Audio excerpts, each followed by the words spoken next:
poltergeist is an extremely sinister, negative entity common in the folklore and tradition of nearly every culture on Earth. The name itself translates into noisy ghost. Poltergeists manifest distinct abilities and methods that differ from, and are also far more malevolent than ghosts, attempting to harm those still in the living world. They will violently throw objects around, create terrifying sounds, and manifest horrifying imagery, even causing bodily harm to their victims. Causing such things as bite marks, scratches, or other malformations. Some of the most horrific and oppressive poltergeists have even been proclaimed to levitate people from the ground, electrocute them, push them downstairs, or other acts far more direct and treacherous than those of your average entity. It is believed that poltergeists will attach themselves to victims who attempt to leave or exorcise the spirits, resulting in tragedy.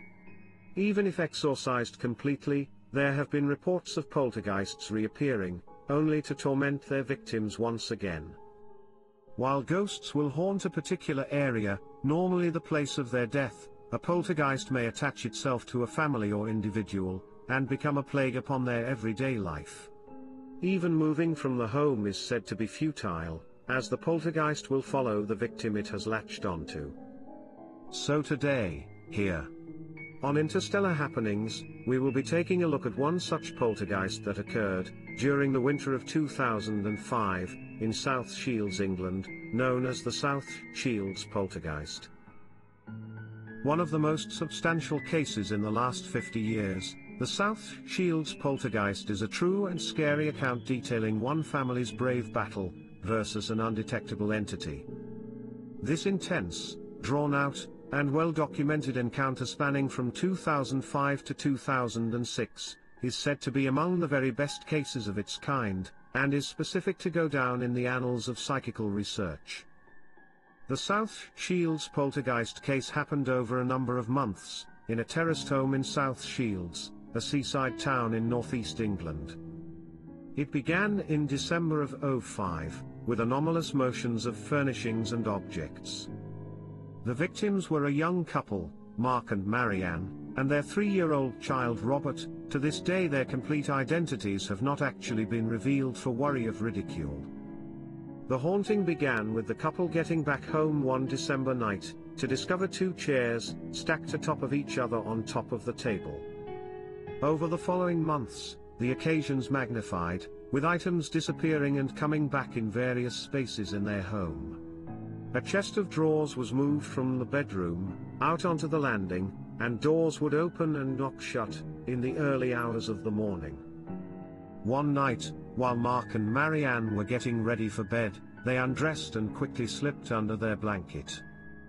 Although the heating had been on for many hours, it was uncommonly cold in their normally snug bedroom. Marianne turned off the lights when, just seconds later, Marianne was hit over the head by their child's toy animal. She sat upright in bed in shock, and turned the lights back on.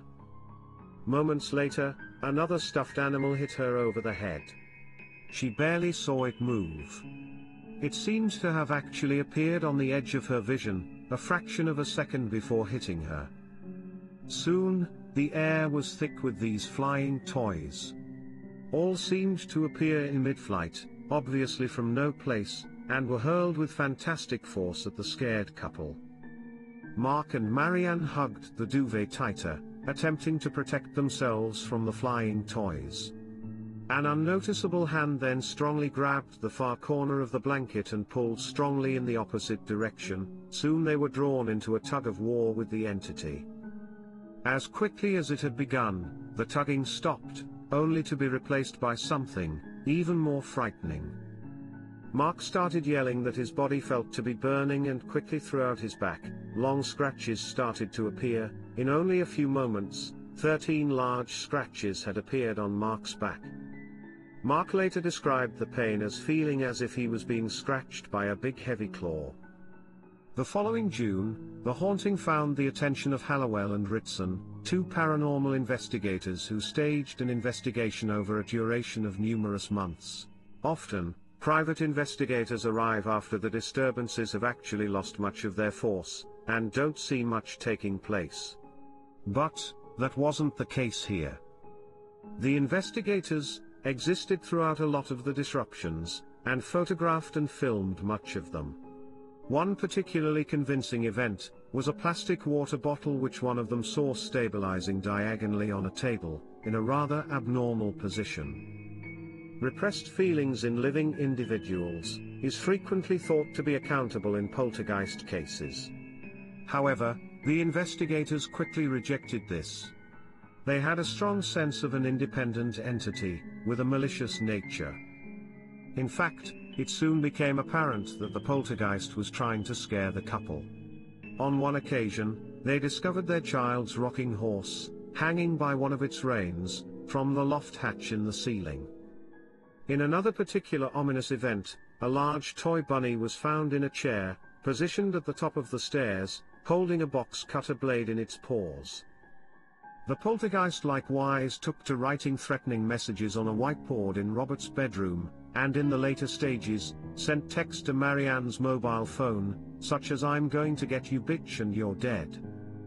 The phone was given to experts to trace the texts. But the texts could not be traced back to another phone, or a computer. As the months passed by, the phenomena heightened. Huge red scratches appeared unexpectedly on Mark's upper body and disappeared equally inexplicably, in front of numerous witnesses. The investigators watched cupboard doors swinging open, light shades moving back and forth, and the quilt on the bed moving. But nothing scared the couple more than when the child himself was moved. On the first occasion, they discovered him lying on the floor securely wrapped in his bed quilt, with a plastic table on top of him. The child himself appeared to be asleep, but his eyes were open wide as if he was in a trance. Another time, the child appeared to have actually vanished completely, and was eventually found in a closet, securely cocooned in a blanket. The investigators rapidly got rid of any possibility of Mark and Marianne staging a scam. She was certainly frightened, and neither were noticed to be involved in the phenomena the investigators themselves saw, and by the end of the examination, had actually completely abandoned any concept of fraud. In fact, no real damage seems to have actually ever been done here, but the couple was terrified, and having considered this moved and left the area. The investigators speculated the poltergeist was attempting to produce fear, in order to produce the emotions that it could feed upon. They compared the case with the Amherst event of 1878 in Nova Scotia, where death threats to the residents were discovered scratched on the walls of their homes. The case fits a traditional pattern in many ways, and checks out like an extremely in-depth account of what we have long acquainted with poltergeists from other accounts. So what should we make from all of this? Even I scoured the web for hours. However, discovered really little proof in the kind of pictures or video that's been spoken about. So, do poltergeists exist outside of folklore and historic hoaxes? If ghosts and spirits really do move objects and cause the unusual phenomena attributed to them, why isn't there a large percentage of evidence of such remarkable cases that could prove the existence of the afterlife?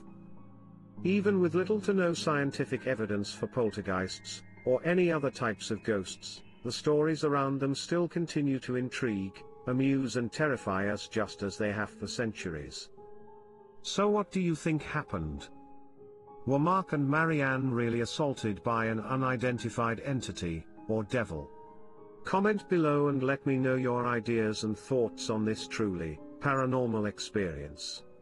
And don't forget, for more videos like this one, subscribe now, for more interstellar happenings.